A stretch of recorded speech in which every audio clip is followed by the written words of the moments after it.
Nazi ख़बर शामिल कंदासीं सजावल रिपोर्ट इमदाद पठान। सजावल में समाजी اداري मर्फ जे मुलाज़मन पारां मुतालबन जी मञता लाहे एहतजाज कयो वियो।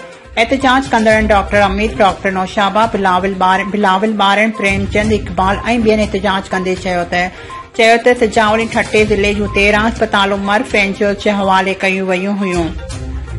मर्फ पारां ॿिन्हिनि ज़िलनि मां टे साल अॻु 550 खां वधीक मुलाज़िम भर्ती कया विया। हाणे सिंध हुकूमत पारां मर्फ सां कयल मुआहिदो ख़तम कयो पियो वञे ऐं मुलाज़िमनि खे बेरोज़गार करण लाइ नोटिस बि जारी कया विया आहिनि। जॾहिं त हिन वक़्तु कोरोना वायरस जा रोज़ानो जी बुनियाद ते केस वधी रहिया आहिनि ऐं मेडिकल सां लाॻापियल अमले जी अस्पतालुनि में पिणु सख़्ती आहे, पर सजावल ठटे जे अमले खे घर मोकिलण जूं तयारियूं कयूं पियूं वञनि। हुननि सिंध हुकूमत खां मुतालबो कयो त असांखे मुस्तक़बिल बुनियादुनि ते पको करे सिहत खाते में शामिल कयो वञे या एनजीओ सां कॉन्ट्रेक्ट बहाल रखियो वञे, जीअं असीं बेरोज़गार थियण खां बची सघूं ऐं अवाम जी ख़िदमत जारी रखूं।